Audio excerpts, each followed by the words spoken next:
Hey everybody, wanted to give you an update on what's going on in Israel and how there are many ways you can help them. As you know, you've been following this. Israel has struck Iran and they have taken out a lot of the nuclear installations. They have taken out several of the high-level senior military officials.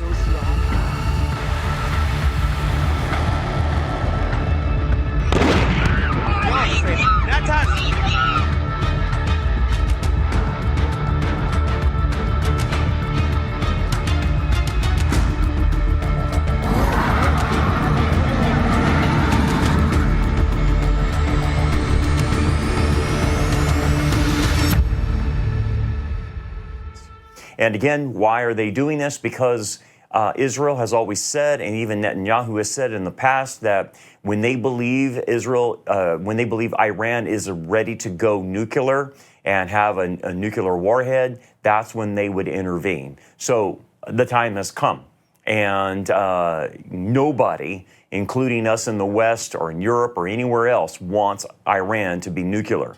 And so they went and did a strategic strike, very strategic, took out these nuclear installations. And that's exactly what needed to happen, along with these senior officials. I wish there would be a regime change. I hope that's coming in the days ahead. The Ayatollahs, that guy needs to get out. The religious domination of Shia Islam that dominates Iran needs to be removed. So that the Iranian people can have freedom and be like they were before the Ayatollahs took over in 1979. Iran was a very Western type of culture before this radical Shia Islamic wanting to bring in the Mahdi took over. And as many of you know, the Shias, the Ayatollahs that practice Shia Islam, want to bring in the Mahdi, their Muslim Messiah. They want to usher that in through death and destruction and bloodbath, basically, is what they have said. They want to wash the world in blood. And so this is a death cult, just like Hamas, Hezbollah. In fact, Iran has been funding all of the proxy groups around Israel. I was interviewing the other day Dr. Nir Bombs, and he's out of Tel Aviv, and he was just saying that, look, all 7 fronts that Israel was fighting since October 7th, they're all proxies of Iran. So Israel knew they had to come after them. Eventually it would happen, and now it's come. Especially it's important that it happened now because it's on Donald Trump's watch. And Donald Trump had indicated earlier this week that things weren't going well with negotiating with Iran. They weren't willing to come to the table and stop their nuclear proliferation. And so we got the vibe from Trump that, they weren't willing to negotiate. So the alternative measure is let Israel loose and go and attack that. Now, I've seen reports right now that Trump has even offered, hey, we'll still meet with you guys on Sunday if you want to renegotiate things, but Iran has come out and said no. So I hope this means regime change. I hope it means that the Iranian people will be free and that Israel and America and the Western world doesn't have to worry about this anymore. But I also know prophecy, and so do you. And I think that a lot of this tripwires, a lot of prophetic things that start setting the table, obviously, for Gog-Magog, for Jeremiah 49, the destruction of Elam, which is one of the ancient names for the area where in Iran where the Bushehr nuclear reactor is.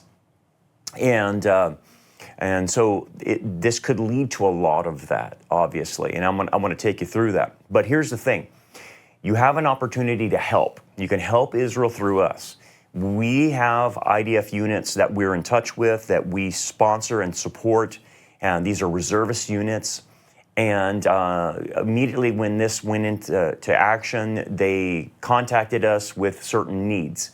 And this is how you can help Israel tangibly. This is the list that they gave me of what our units need. They need 2 to 4 sets of night vision. They need 3 sets of Arovia foldable monitors, military grade.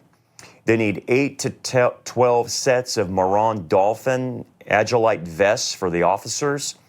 And then they need 10 to 20 sets of helmet flashlights. And so when we have estimated all of this based on this list that they have given us, it's approximately about $50,000 worth of equipment.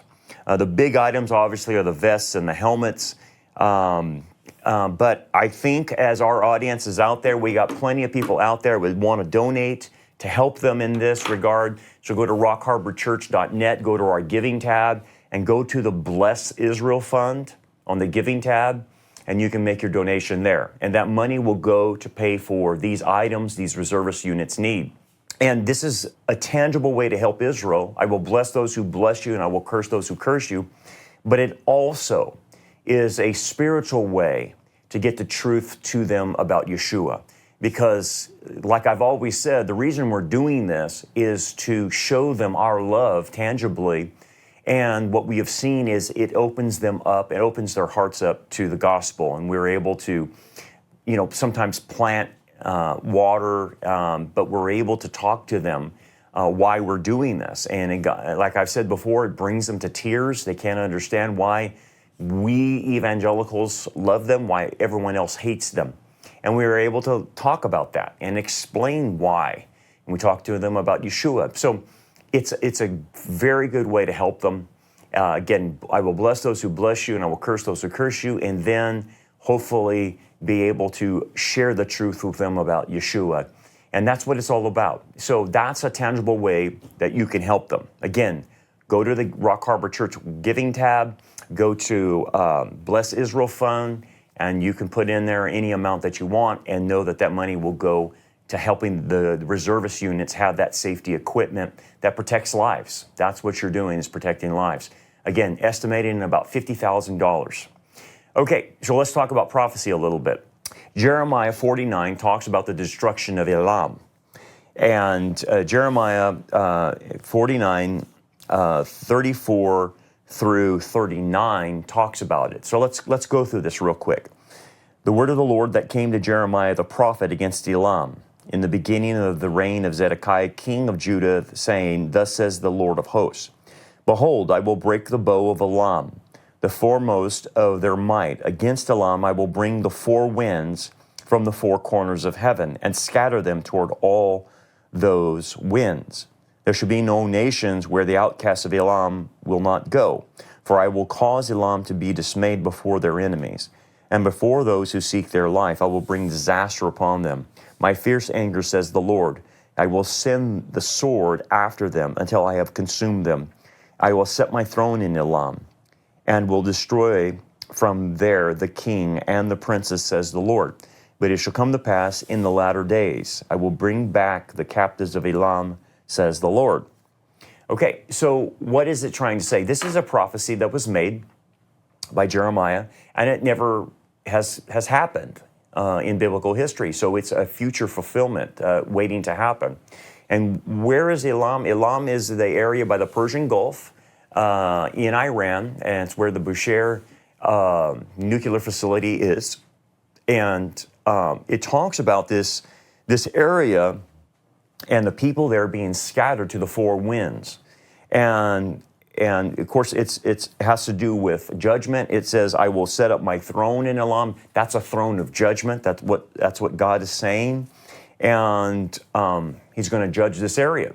And no one will be able to basically inhabit the area, scatters the people from to the 4 winds. And so a lot of people have said that, again, this is a future fulfillment, but what could this possibly be referring to?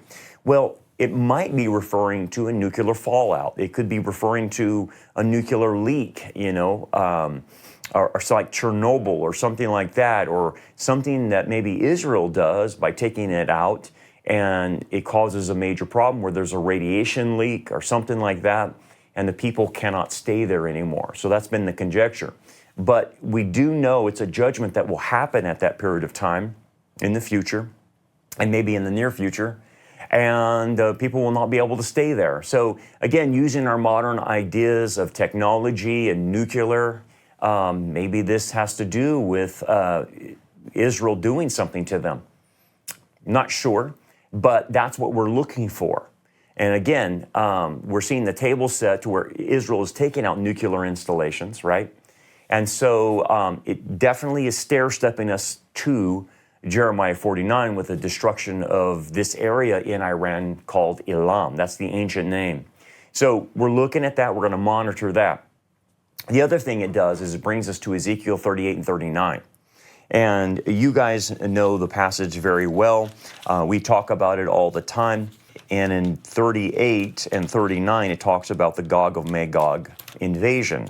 And as you guys know, in Ezekiel 38 and 39, the players that are involved obviously are Russia, Iran, Turkey, parts of northern Africa, Libya, ancient Libya, and then lower Sudan and Ethiopia is another area, and they will have an attack upon Israel, as you know, in the latter days, in the last days. Now, here's the thing. We have seen for decades now the alignment of Gog of Magog with Russia and Turkey and Iran. And they're all buddies. And so we have heard Putin say, look, if you attack Iran, it draws us in. And we're watching the response that's going to happen, not just from Iran, but we're going to watch how Russia responds.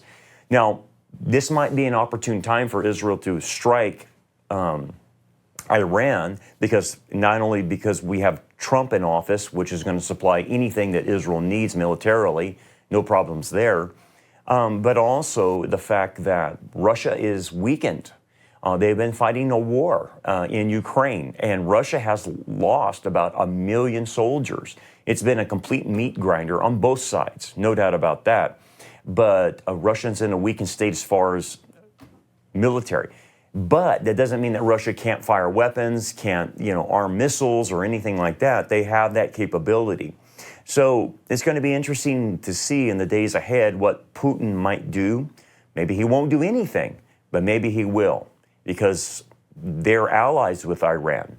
And so we know that, we understand that. We also know that Turkey's in an alliance with this axis of evil.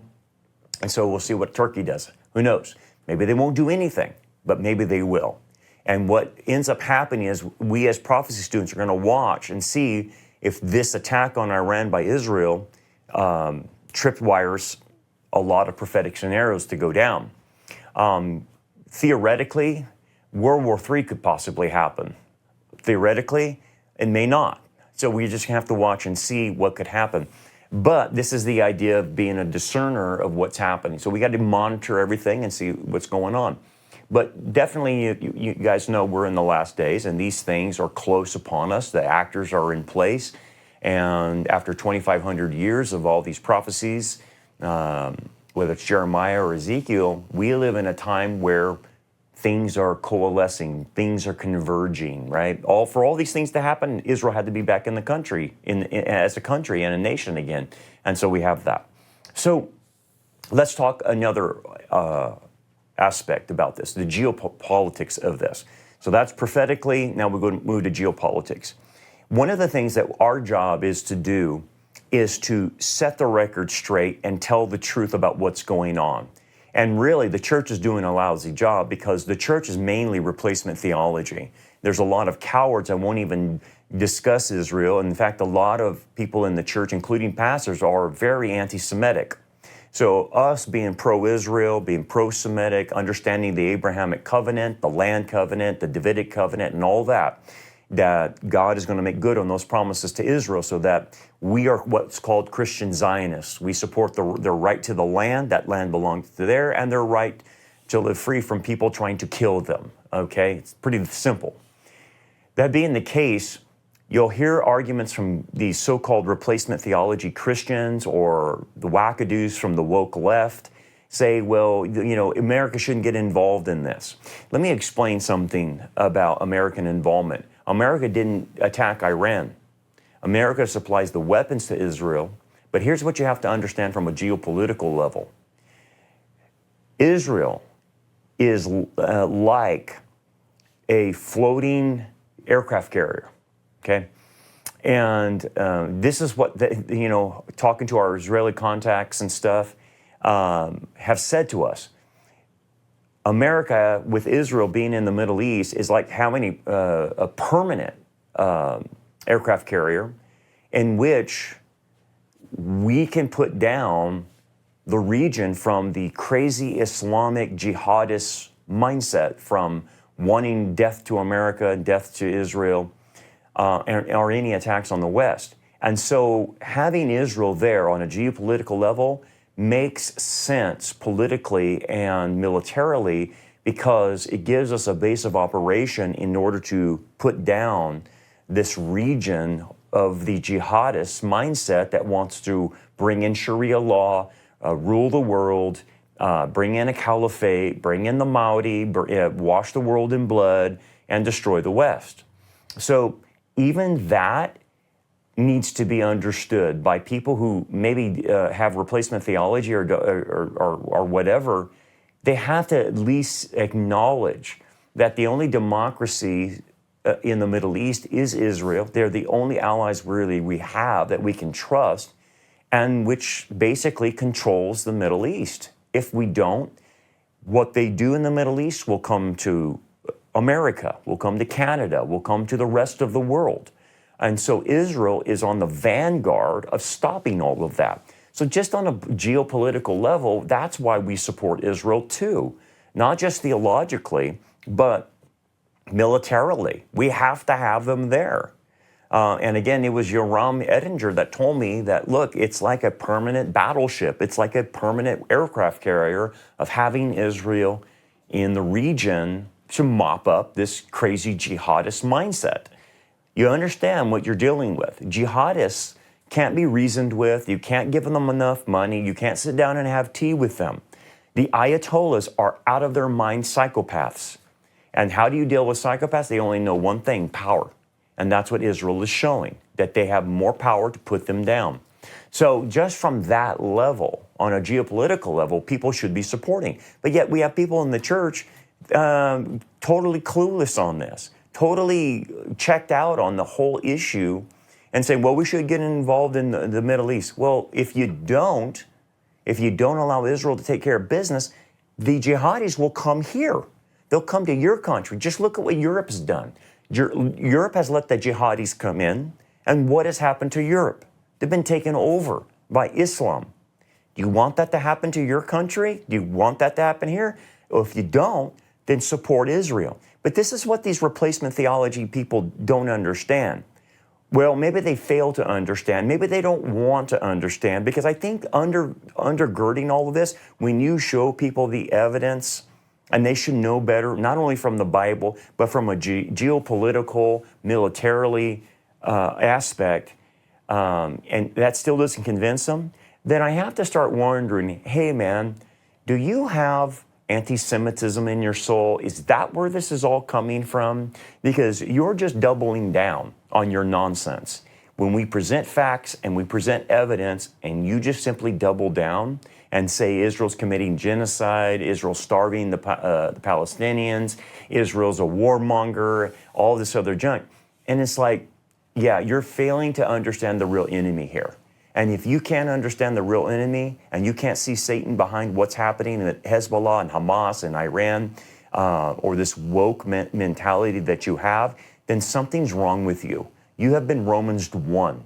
You don't get it anymore, because you have been Moronized by your suppressing of the truth of what God is showing, whether that's the facts and evidence or it's the biblical truth from the Bible about Israel. The Bible is pro-Israel. When you take it for what it says, Israel has a plan and a future that God has for them. All Israel will be saved. They are God's people. And you may not like that, but too bad. That's what it is. And you have to bow a knee to it. Now, I know I'm speaking to my audience because you guys understand this, but the rest of Christendom doesn't.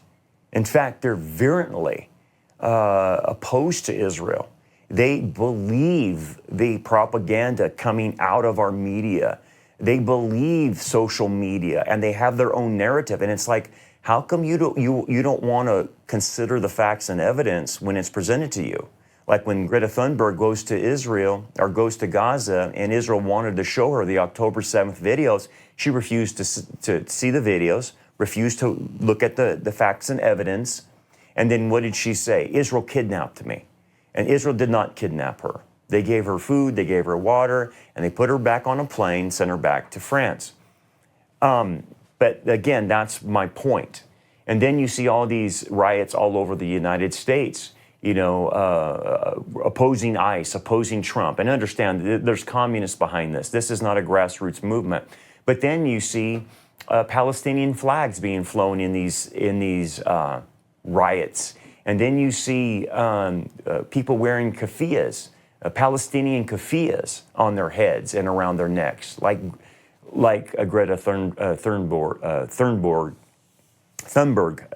did when she went to Gaza, or tried to go to Gaza. And it's like, what is that about? Yeah, it's not grassroots. This is a contrived, well-organized, well-funded by communist billionaires to destroy the West and destroy Israel. And so you have to know what's at stake here, and understand that there are very nefarious people, very nefarious, that want to wipe out Israel, want to wipe out the United States or the West in general. And they are doing a very good job, especially in Europe, especially in Australia, New Zealand, different Canada. Anti-Semitism is like quadrupled in some of these Western societies, South Africa and whatnot. How come? Well, it's because the communists, the globalists are working underneath to create this. Israel is the vanguard of the West. United States represents the West, and that's what they're trying to target. So there's a lot happening. We need to be aware of it. We need to understand that it's very satanic, very evil, but this is your time to shine. This is your time to step up. Not only tell the truth, we got to fight the propaganda war for Israel. People in our families, we got to set the record straight. And when they say Israel's committing genocide, you have to correct that. You have to be on top of that. You have to have your facts and evidence saying, no, that's not right. Oh, they're starving the Gazans. There's 14,000 babies starving. No, you have to correct that. You have to set the record straight. You can't let that go undealt with. And so that's one of the ways we fight. But the other way is monetarily. And like I said, you can give to Israel. I have told you the needs. It's about a $50,000 need. Helmets, all kinds of other things I mentioned. Again, I'll mention them again. Night vision, that helps the soldiers be able to see the enemy at night. Arovia foldable monitor so they can see their weapons grade. They can see what's going on. Dolphin Agilite vests, those are bulletproof vests, right? And 10 to 20 sets of helmet flashlights for their helmets at night. So those are the needs. So if you want to help, again, go to rockharborchurch.net, go to the giving tab, go to Bless Israel Fund, and you can help us help Israel fight this war against evil and a very nefarious Iran and all their proxies. So we'll keep you updated on what's happening. We'll continue to watch this, what develops out of Iran, what develops out of Russia, what develops in Elam. We're going to keep these things in mind and watch things as the table continues to get set for the prophetic development coming in the near future. So anyway, remember what the Lord said. When you see these things begin to happen, look up, lift up your heads, for your redemption draws near. God bless you guys. We'll see you next time.